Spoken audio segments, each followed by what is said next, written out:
You know, I decided somewhat belatedly that since I'm going to be doing so much splicing with this video anyway, I'm going to actually try to show you how I think Ty Cobb more realistically would have swung. I don't know that he really very often did much scooting around in the box in the speaker fashion. Most often he set up on top of the plate. So for this first one, I'm actually going to adopt what I think is a stance similar to his, although his body type and mine are completely different. But I'm going to set up pretty much on top of the plate and just kind of fly open. And you'll see how my hands finish up one on top of the other. And I warn you, if you have kids, cover their eyes, because this is going to be ugly.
I'm going to quit with that. Well, I think I pulled 3 of them, and maybe 2 pulled successfully. But with every one of those bailout swings, going as hard as I can at it, the top hand is finishing on the bottom hand, and I'm trying to pull. It's just so incredibly hard. Ty, how did you do it?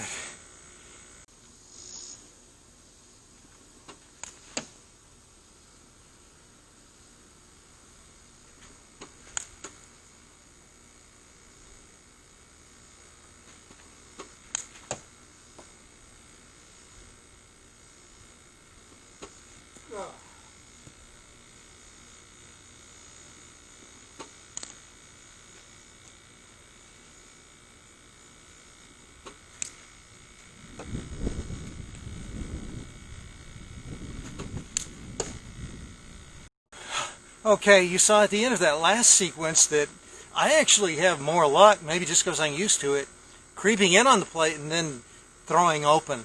I don't know how often Cobb would have done that, probably not very often, but it works better for me. Now I'm going to try to set up on top of the plate again the way Cobb usually did and slide the bottom hand up to the top hand and just try to push with both of them to get it on the ground, probably in the other direction.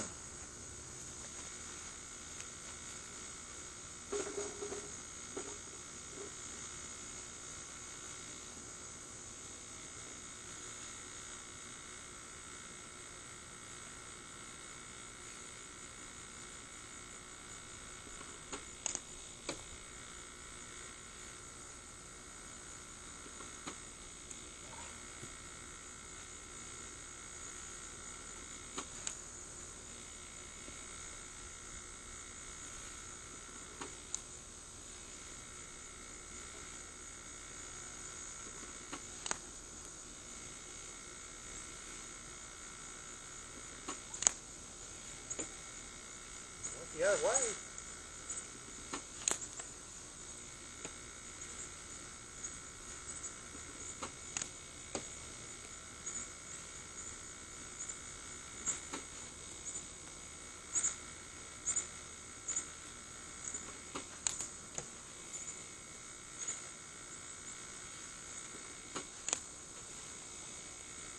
Last one.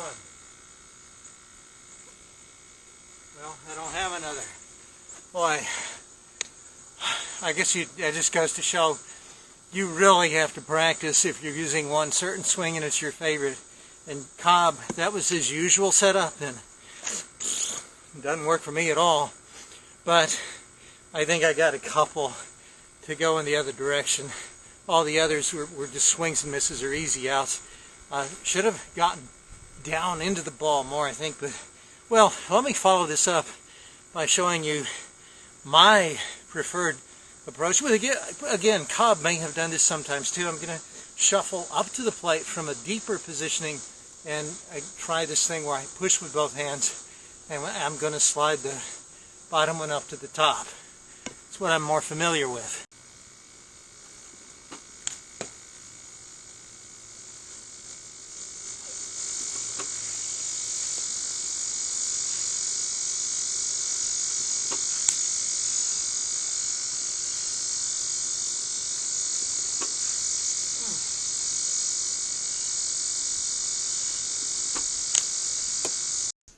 Just a quick postscript.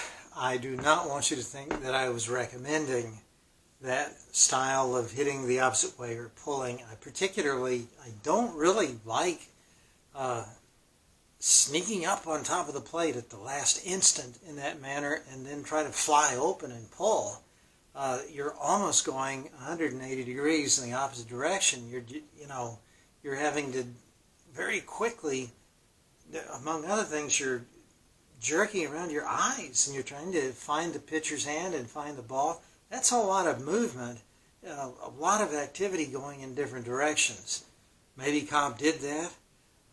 He tried just about everything, but it's not something I would want to do. It's not something I would recommend. I would say just, you're going to pull with the style that I like. You're probably going to pull off-speed pitches anyway because you're trying to hit everything to the opposite field.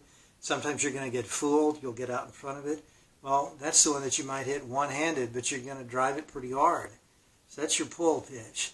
As for hitting the other way, by sliding the bottom hand up, I actually did a video where I suggested maybe Cobb would do almost like a drag bunt, would take the top hand virtually off the bat as he was running out of the box and just try to, by leading the barrel with the bottom hand, try to shoot the ball between the third baseman and the pitcher. And with his speed, that would be a base hit. If he was doing the opposite and punching with his hands joined together up here, well, he might do that too. Again, that guy would try just about everything. But if I were going to hit the opposite way, I think I'd want to do something that would put some power into my stroke. Why settle for a roller that scoots between the third baseman and the shortstop when you can hit it over the shortstop's head into the power alley? I would just want something with the potential to have more power. But that's just me. I'm not Ty Cobb.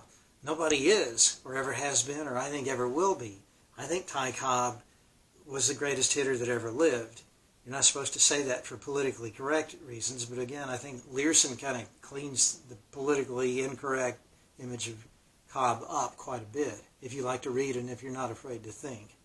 But Cobb, for the very reason that he was not a natural hitter and did not have a beautiful swing, I think he was the greatest hitter who ever lived, because he would do everything and try anything to get on base, and he was pretty darn successful at it. So this video has been just kind of a historical exploration of a couple of things that he might have done.